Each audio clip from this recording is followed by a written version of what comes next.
I never thought the day would come when my own daughter would stand before me, eyes cold, voice sharp, and call me an old lady. She banned me from her wedding, demanded an apology, and looked at me as if I were beneath her. That was the moment something inside me snapped. She thought her wedding would be the crown of her life, the day she stood untouchable. But what she didn't know was that I was already pulling every thread she depended on. And by the time she realized what I had done, she wasn't just losing her wedding, she was losing everything. I am Vera, and from North Carolina. Thanks for listening to my story. Let me know where you are watching from, or tell me one good thing you love about your family.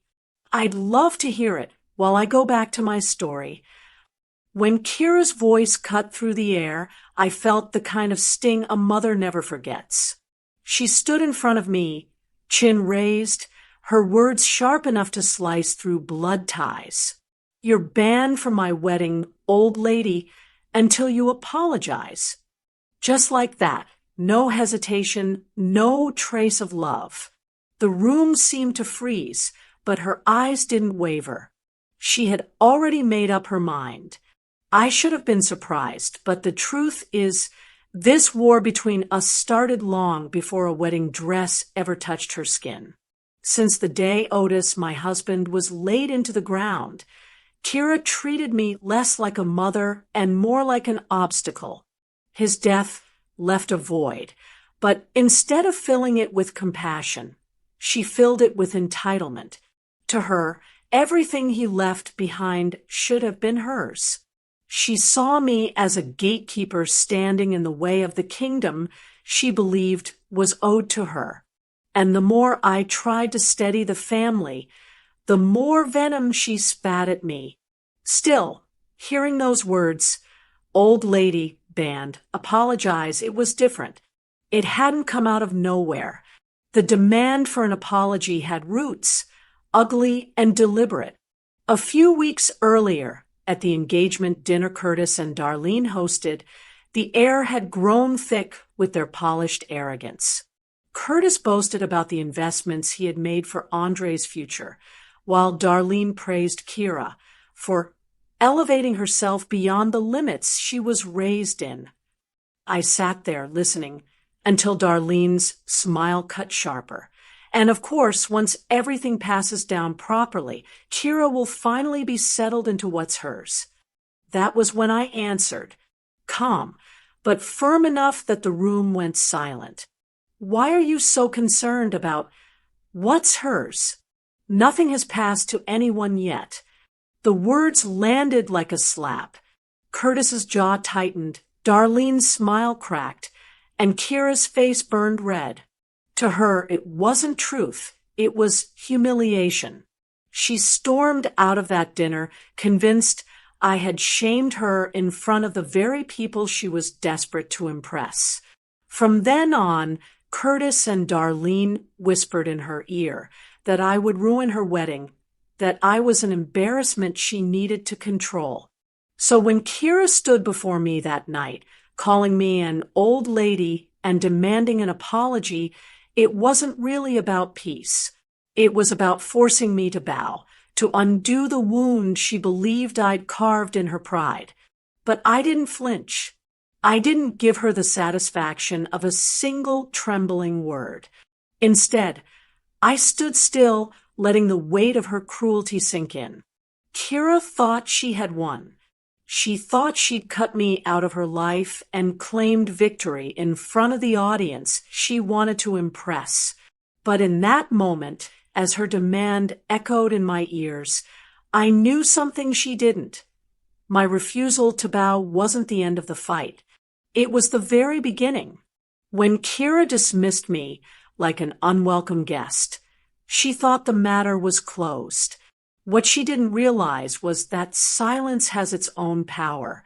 I didn't raise my voice. I didn't argue, but behind closed doors, I moved with precision. The first step was simple. I called the bank. Every card Kira flaunted. Every account she leaned on was still tethered to my authority. I had signed the papers years ago, after Otis's death, to make sure nothing slipped into reckless hands. Now, with a few words, I froze them all. I imagined her in the days ahead, strutting into boutiques, trying to swipe, only to feel the sting of rejection. She had grown so used to parading her access as if it were her birthright. I knew the shock of that plastic card failing would slice through her arrogance like a blade. Then came the house, the crown jewel of her assumptions. Kira walked through its halls as if the keys were already hers, as if I was just a tenant waiting to be evicted from my own life. But that house was never hers to claim. The deed carried my name alone, and Otis had made sure of it. I called my agent and gave the order, put it on the market. No warnings, no notice. Within days, the photographs would be up, the listing shining bright online. Strangers would soon tour the place she believed was her throne. As the paperwork moved forward, I sat quietly at my kitchen table. I didn't need to boast about what I had done. Revenge doesn't need trumpets. It needs patience. I knew the true satisfaction would come not in the moment I signed the sale, but in the moment Kira finally understood she had no ground beneath her feet. And while I moved in silence, Kira moved in ignorance. She and Andre marched ahead with their wedding plans as though nothing had changed. They flipped through menus, argued about flower arrangements, laughed over wine tastings. I could almost hear her voice, telling him how her mother was finally put in her place. Curtis and Darlene probably clapped her on the back for it, congratulating her on cutting me off. They saw themselves as the gatekeepers of a new chapter, one where Vera was irrelevant. Let them celebrate. Let them toast. The higher they lifted their glasses, the harder they would fall when reality finally arrived. Because while they ordered cakes and hired photographers, the accounts were drying up, the cards were frozen, and the house they pictured in their future was slipping away into the hands of strangers. I didn't need to stand in their way. All I had to do was step aside and let the storm I had already set in motion roll straight through them. It didn't take long for the cracks to show. The first call came from the florist. Her voice was polite, but uneasy. The deposit hadn't cleared, she said, and until payment went through, she couldn't order the flowers. A minor inconvenience, perhaps, but it was only the beginning. Within days, the calls stacked up. The caterer left a curt message. Without the second installment, he couldn't guarantee the menu. The band sent an email warning they would cancel if their balance wasn't paid by the end of the week. Even the bridal boutique, a place Kira had paraded through with Andre at her side, quietly reminded her that dresses don't leave the rack without cleared checks. From where I sat, I didn't need to make a single call. I simply watched the storm spread, each vendor like a domino tipping into the next. The machine Kira had built for her perfect wedding was powered by my silence. Without my approval, every gear ground to a halt. Andre was the first to notice the pattern. For all his charm, he wasn't blind to numbers. He watched as bills came back unpaid, as receipts didn't match deposits. His questions grew sharper, his tone tighter. But Kira? She never once looked inward. Instead, she hurled my name into every conversation. To her, I was the villain blocking her destiny, the bitter mother who refused to step aside. She spun the story for Andre, telling him I was sabotaging her out of spite, out of jealousy, and in his ears, her words found fertile ground. Not because he believed her fully, but because Curtis and Darlene had already sown those seeds. They had long whispered about me, painting me as the stubborn widow who clung to control. Now, with each failed payment, they leaned in closer to Andre, tightening their grip. I wasn't in the room when they spoke to him, but I can imagine the conversation. Curtis, steady and deliberate, warning his son about the embarrassment Vera might cause if she wasn't contained. Darlene, with her soft sighs and carefully chosen words, suggesting that Kira's mother was a liability, a shadow hanging over their perfect plans. They wanted Andre to see me not as family, but as a stain on their reputation. The irony, of course, was that they didn't realize the reputation already crumbling wasn't mine. It was Kira's.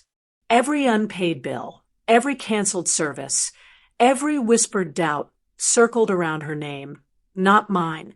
I didn't need to defend myself. I didn't need to shout or point fingers. The silence I carried was louder than all of them. And as the vendors walked away one by one, I knew the ripple had only just begun. The house was quieter than I'd ever heard it. The laughter, the fights, the footsteps that once echoed through its rooms had long faded. What remained were dust, memories, and the weight of decisions waiting to be made. I walked slowly through Otis's old study, the place he guarded like a kingdom. Even after his death, I hadn't touched much in here. His desk sat against the wall, polished by years of his hands. It still smelled faintly of his cologne, a reminder of the man who built everything we had. I opened the drawers one by one, emptying out papers, receipts, old photographs. And then I found it, an envelope wedged flat against the bottom of the drawer, sealed with a faint crease of dust along its edges. My breath caught. It was his handwriting. Bold, steady, unmistakable. I sat down and slid a finger under the seal. Inside was a letter, and behind it, folded neatly, a secondary will. My eyes moved over the words, and with each line, a rush of clarity filled me. Otis had seen what I hadn't wanted to admit. He knew the dangers of leaving too much power in Kira's hands. The will spelled it out in plain terms. Everything he left behind, from accounts to property, passed to me first. Not jointly, not divided, but fully into my name with the right to determine succession. And should Kira prove unfit, the inheritance was to bypass her entirely and fall to Caleb. Caleb, my second child, the one Kira mocked, the one she dismissed, the one she never saw as her equal. Otis hadn't overlooked him. He had written his name clearly, ensuring that the family's legacy would never rot in selfish hands. I could almost hear his voice in the room, as though he were standing beside me, steady and deliberate. Protect what we built. Don't let arrogance destroy it. I pressed the letter against the desk and closed my eyes. It wasn't just a document. It was a map, a weapon, a confirmation that the path I had already chosen wasn't madness. Otis had seen the storm before I did, and he left me with the power to act. For a long time, I sat there in silence, staring at his signature. In that moment, the house wasn't just a building waiting to be sold. It was proof that everything Kira claimed as hers had never belonged to her at all. Proof that I was never standing in her way. I was standing in my rightful place. And with that letter in my hands, I knew she had no idea how far out of her depth she truly was. When I held Otis's letter in my hands, one name kept echoing louder than the rest: Caleb, my second child, the one who rarely spoke above a whisper, who slipped into the background while Kira filled every room with noise. From the moment they were young, she cast a shadow that she expected him to live beneath. And for the most part, he did. I remember their childhood like a split screen. Kira, sharp-tongued and stubborn, always demanding the front seat. The bigger slice, the louder voice. Caleb, quiet, observant, letting her words roll off his back as if they didn't pierce him. To her, his silence was weakness. She mocked him for not fighting back, for not clawing at the world the way she did. She called him soft, lazy, less than... And as the years went on, her arrogance hardened into something uglier. She believed she was the rightful heir not only to our home, but to our family's name. Caleb, in her eyes, was a footnote. But what she never understood was that Caleb built a different kind of strength. He didn't chase approval. He didn't live to be seen. Instead, he carved out a quieter life, steady and resilient. He worked, saved, and poured himself into raising his daughter, Amara, without noise or spectacle. While Kira measured success by the eyes watching her, Caleb measured it by the peace within his own walls. When Otis chose to name Caleb in that will, it wasn't an afterthought. It was deliberate. He saw what I had seen in moments Kira never cared to notice.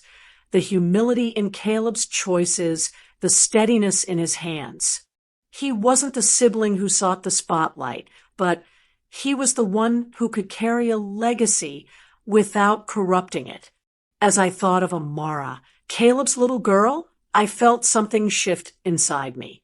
Her future was untouched by the venom that had poisoned Kira.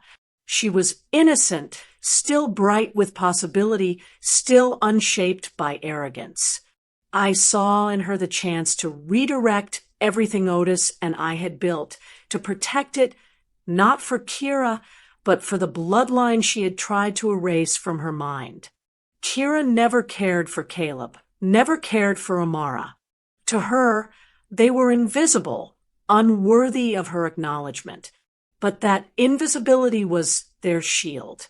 While she burned bridges trying to stand above everyone else, Caleb had quietly built a foundation strong enough to inherit what she was about to lose. Holding Otis's words, I knew then the daughter who mocked her brother as less than would live to see the day when less than carried everything she thought was hers. The storm I had set in motion finally reached Kira, and when it did, she erupted. The first sign was her voice, sharp, shrill, echoing through phone lines and spilling into every ear willing to listen. The credit cards, she discovered, were blocked. At first, she brushed it off as a mistake. But when the second, the third, the fourth card all failed, her composure cracked. The princess she had always styled herself as suddenly found her crown slipping, and she needed someone to blame. It didn't take long before my name left her lips. My mother, she spat, is a bitter old woman, jealous, spiteful, desperate for attention. Those words weren't whispered in private. She hurled them openly, in front of friends, in front of Andre, even in spaces where she knew word would circle back to me. Her rage wasn't satisfied with silence. She wanted to stain me with her poison. Then came the house. When the listing went public, her fury deepened into something almost unrecognizable. That house was the throne she believed belonged to her, the stage where she pictured herself reigning after Otis's death. Now strangers were touring its rooms, inspecting its walls, placing bids on what she had already claimed as her own. To her, it wasn't just property being sold. It was her imagined future being dismantled brick by brick. She lashed out in ways that told me she was unraveling. The things she said were not just cruel, they were deliberate daggers. She can't stand to see me happy, she told Andre. She's trying to ruin me because she can't let go. To the outside world, she painted me as a meddler, a mother who couldn't accept her child's independence. And yet, the harder she pushed that narrative, the more it revealed the desperation beneath it. Andre heard it all, and I could see the shift in his eyes.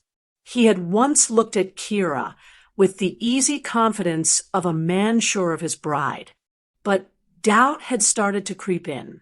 He wasn't blind. He could see the finances faltering, the payments bouncing, the cracks in her story. And though he never said it outright, I knew he was beginning to wonder if Kira's venom toward me was masking a truth she didn't want him to see. I didn't need to defend myself against her words. I didn't need to stand in the same room and trade insults. Her fury was a performance, but the audience was beginning to see through the act. And for the first time, it wasn't me she was embarrassing, it was herself. Kira was drowning, and desperation made her reckless. The blocked cards and the for sale sign planted on the front lawn had cornered her in a way she'd never experienced before. And when Kira felt cornered, she didn't retreat, she clawed. That's when she made her move. I found out not because she confessed, but because whispers have a way of finding me. Word reached my ear that Kira had produced documents claiming she was co-owner of the house. Signatures suddenly appeared where none had existed before. She paraded those papers with the smugness of someone who thought a forged stamp and a crooked pen could erase the truth written into law. But I didn't confront her. I didn't storm into a lawyer's office or drag her through the mud. Instead, I stepped back and let her write her own downfall. Forgery doesn't stay hidden for long. It leaves cracks, inconsistencies, trails of deceit that reveal themselves to anyone willing to look. And I knew the right eyes would soon be watching. Curtis and Darlene, always sniffing for signs of weakness, began to hear the whispers. Fraud. That word started circling in their carefully polished world. At first, they dismissed it. Surely it couldn't be true. But the more they listened, the more the story stuck. Kira's perfect image, the one they had used to impress their friends and elevate their family name, was slipping. Andre, caught between love and doubt, was watching her closer now. He saw the tension in her movements, the defensiveness in her voice when questions were asked. Even if he didn't speak it, the suspicion lived in his silence. And me, I didn't need to lift a finger. Kira thought she was building a rope to pull herself out of the pit. What she didn't realize was that she was braiding her own noose. I waited, steady and unbothered, because the truth has a way of rising on its own. Her lies, her forgeries, her arrogance, they were weight enough to drag her down without me ever having to push. I hadn't seen Caleb in weeks when I called and asked him to meet me. He came without hesitation, though I could tell from the way he sat across from me, hands folded, shoulders slightly tense, that he was uneasy. Caleb had never been one for drama. He lived simply, worked hard, and poured his energy into raising Amara. The spotlight Kira craved, he avoided. Yet here I was, about to pull him into a storm he had spent years stepping around. I laid Otis's letter on the table between us. Caleb glanced down at the familiar handwriting, and I watched his eyes move slowly across the page. He read, silently, lips pressing tighter with each line. When he finished, he looked at me, hesitant. "Mama," he said softly, "I don't want to fight with Kira. You know how she gets." I nodded. I knew exactly how she got. But this wasn't about fueling her fire. This was about protecting what Otis and I had built from being consumed by her greed. I leaned forward, my voice steady. This isn't a fight, Caleb. It's justice. Your father knew who she was, and he knew who you were. He trusted me, and he trusted you. This is about Amara's future, about ensuring she inherits a legacy that won't poison her the way Kira has poisoned herself. He shifted in his chair, uncomfortable. Caleb never liked being the center of anything. He had watched Kira dominate every room and decided long ago that silence was safer. But silence doesn't preserve legacies. Silence doesn't shield the next generation from theft. I could see the conflict in him, wanting peace, but knowing this was bigger than his comfort. He rubbed his hands together, staring down at the letter again. She's not going to forgive this, he murmured. She doesn't have to, I replied. She doesn't forgive because she doesn't know how. She only takes.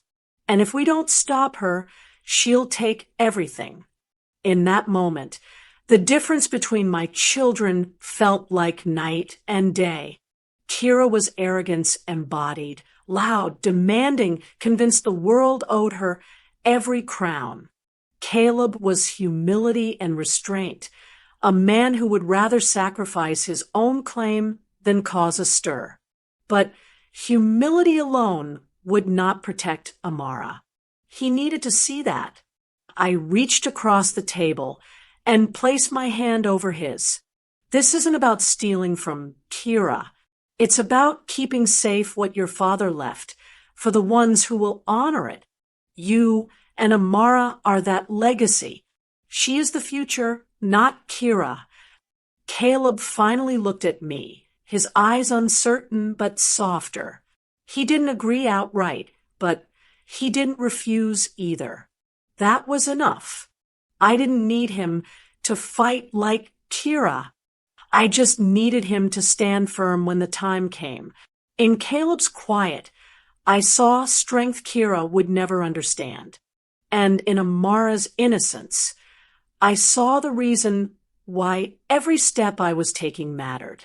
I had kept Otis's letter close, guarding it like a weapon no one knew I carried. But weapons only matter when you choose to use them. By the time Kira's lies started spilling into forged papers and her tantrums painted me as a villain, I decided it was time to let truth do the talking. Not all of it at once. Not in anger. Piece by piece, like drops of water cutting through stone. The first leak was the will itself, not the full document, not enough to show my hand entirely, but just enough lines to raise questions. Lines that made it clear the estate passed first through me and not through her. A few folded copies slid into the right hands, left where whispers travel fast. It wasn't long before Curtis and Darlene heard it. The story reached them like smoke creeping under a door. Maybe Kira wasn't the rightful heir she claimed to be. Then came the records of her spending, statements that showed money disappearing into designer dresses, endless parties, accounts drained faster than they could refill. It wasn't just reckless, it was damning. People who prize reputation, like Curtis and Darlene, know that money misused leaves stains that last. I didn't have to tell them what to think. I only had to let them see the numbers. Finally, I let the whispers of her forgery loose. Not the whole scandal, not the hard evidence yet. Just enough hints that her signatures didn't line up, that papers had surfaced conveniently after doors began to close. Fraud. That word has a way of sticking, and once it lands, it's hard to wash away. Curtis and Darlene felt the shift first. The air around them tightened. They had paraded Kira as the perfect bride for their son, the image of elegance. Now that image was cracking. I could imagine them in their quiet conversations, asking themselves how much truth lived in the rumors, wondering if aligning themselves with her would mean staining their own names. Their smiles toward her thinned, their enthusiasm dulled. They hadn't abandoned her yet, but the retreat had begun. Andre was caught in the middle, and I saw it on his face the next time he crossed my path. He didn't speak a word, but his silence was heavy. He was beginning to see that his fiancée's world was not built on stone, it was built on sand. And with every whisper, with every document that drifted into the right hands, the tide was washing it away. I never shouted. I never argued. All I did was place the truth where it would do the most damage. And the truth was enough to turn the ground beneath Kira into quicksand. The unraveling came quickly, like fabric pulled apart by a single loose thread. Days before the wedding, the letters began arriving. Some were hand-delivered, others dropped into mailboxes and inboxes. Debt claims, lawsuit threats, creditors demanding money owed. Each envelope was a reminder that Kira's carefully crafted image wasn't just cracking, it was collapsing. The wedding planner was the first to fold. I heard she walked out after another payment bounced, refusing to stake her reputation on a ceremony destined for ruin. Without her, chaos spilled into every detail. Vendors showed up with questions no one could answer, timelines broke apart, and the calls that once came with cheerful confirmations now came with cancellations. Guests started withdrawing one by one. A few were polite. Family friends suddenly unable to travel or caught with emergencies. Others didn't bother hiding it. They had heard enough whispers of fraud and instability to know they didn't want their names attached to the spectacle Kira was still trying to stage. The RSVPs shrank, the excitement dimmed, and the wedding that was meant to dazzle now looked like a sinking ship. And Kira, my daughter, she raged. She turned her fury outward, flinging my name like a curse wherever she could. In her version of the story, I was the saboteur, the bitter widow who couldn't let go, the jealous mother clawing at her happiness. She shouted it loud, desperate for sympathy, desperate for someone to stand with her. But no one did. Not Andre, who stood more silent with every passing day, his eyes shadowed with doubt. Not Curtis and Darlene, who had once encouraged her defiance, but were now retreating, careful not to let her ruin splash onto them. Not the friend she boasted to, who grew quieter as the weight of her debts and lies became too heavy to ignore. Her words echoed, but they found no home. The audience she had performed for so long was gone. All that remained was her anger, burning wild but contained within walls that were closing in around her. From my distance, I didn't need to intervene. I didn't need to remind her that she had brought this on herself. The world was already showing her. The wedding she imagined as her crowning glory was now nothing but a stage crumbling under her feet. And for the first time, Kira had no applause, no supporters, no shield. Just her rage and the silence of everyone else who refused to carry it with her. The morning of Kira's wedding dawned not with joy, but with the sound of heavy knocks on the door. It wasn't family arriving early or vendors setting up. It was the sheriffs. Uniforms pressed, badges gleaming, papers in hand. They stepped across the threshold with calm authority, reading out the orders to seize property tied to fraudulent claims. The music Kira had planned to welcome her guests never played. Instead, the sound of footsteps carried through the house as the sheriffs moved room to room, marking items, photographing, logging evidence. Dresses, jewelry, furniture purchased with money she didn't have, all tagged, all taken into account. Kira's voice rose above it all, shrill, frantic, spitting excuses and denials. She called it a mistake, a misunderstanding, a setup. But no amount of shouting could cover the reality. The law was now inside her walls, pulling the mask from her face. Andre stood frozen, at first, watching the spectacle unfold. The bride he had chosen was no longer glowing with pride. She was flailing, clawing at dignity that had slipped beyond her reach. His silence spoke louder than her screams.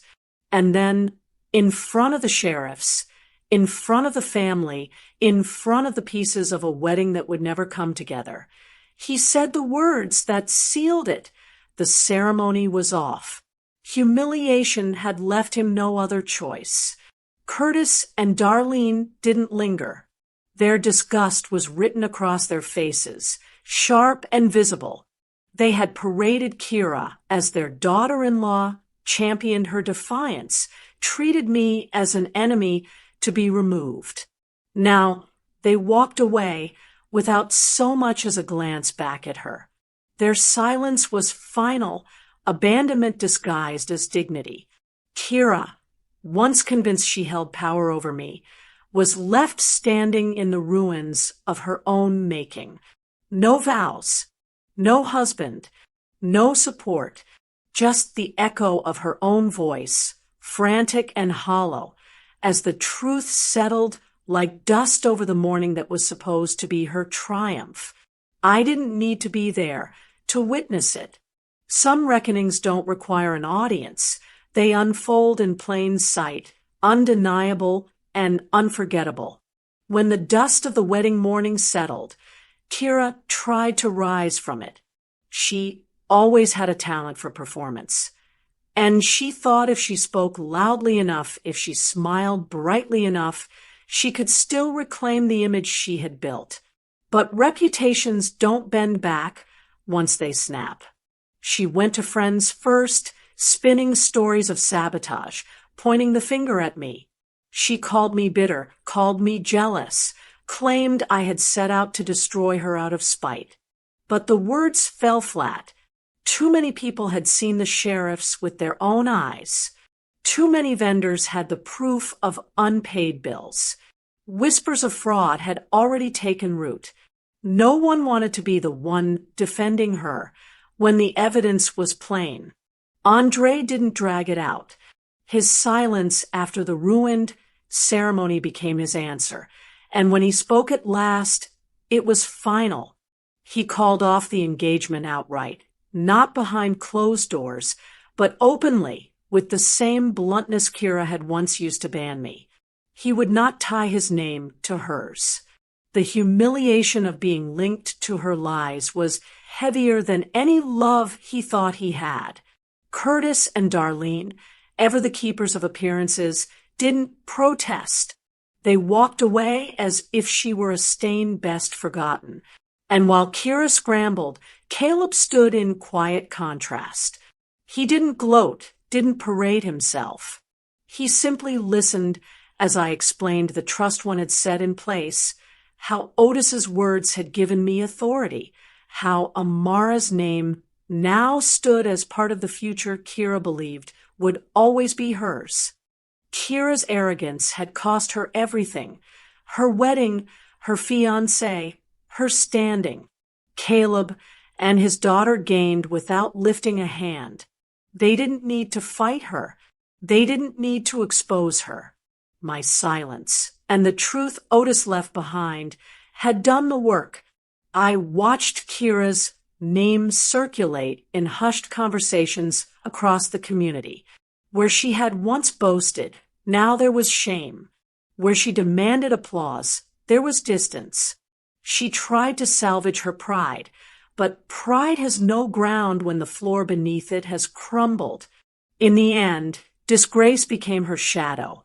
And no matter how hard she tried to outrun it, it followed her everywhere she went. By the time the pieces of Kira's life lay scattered, I was already gone. I didn't announce it. I didn't leave notes behind or make promises of return. I simply packed what I needed, closed the door on the house that had become a battlefield, and left town. For the first time in years, I felt air in my lungs that wasn't thick with her demands. My phone was quiet at first, but it didn't stay that way. The vibration started as a steady rhythm, then swelled into a relentless storm. Calls one after another, her name flashing across the screen with the kind of desperation she'd once reserved for things she wanted most. I didn't answer. Not the first, not the 10th, not the 50th. By the time I glanced down again, the count had reached 102 missed calls. I could imagine her on the other end, voice cracking between rage and panic, clawing for the control she no longer held. Each unanswered ring was another reminder that I had slipped beyond her grasp, that the one person she thought she could command had chosen silence over submission. But I didn't need to hear her words to know what they carried. Blame, threats, pleas, all tangled together in the voice of a woman who had lost everything and still couldn't admit why. The daughter who once stood tall, demanding my apology, was now reduced to begging for my attention. I set the phone down and let it buzz into the empty room. My silence was louder than anything I could have said. For every call she made, for every word she tried to hurl across the distance, the truth remained. She no longer had power over me, and I had no intention of ever giving it back. When I look back on it all, what strikes me most is not the fury in Kira's voice the night she banned me, nor the spectacle of her downfall. It's the silence that followed. Silence became my sharpest weapon. While she screamed, while she clawed for appearances, I moved in quiet steps that shifted the ground beneath her feet. Everything Otis and I built was never meant to feed arrogance. It was meant to endure. That is why I turned away from Kira and placed it into steadier hands. Caleb, who never demanded attention, who never mocked or grasped for more, became the one to carry forward what mattered. And Amara, with her innocence still untouched by greed, became the promise of a future Kira never deserved to control. I didn't fight Kira with words. I didn't meet her rage with rage. I let foresight and patience do what anger never could. She chased appearances, desperate for applause. And in the end, the applause died in her own silence. I carried power she never saw, the power of restraint, of planning, of refusing to bow. Some call revenge loud, but mine was quiet. Quiet enough to slip past her defenses. Quiet enough to leave her standing alone in the ruins of the empire she thought she owned. And that is how her wedding day, the day she believed would crown her, became the day she lost everything.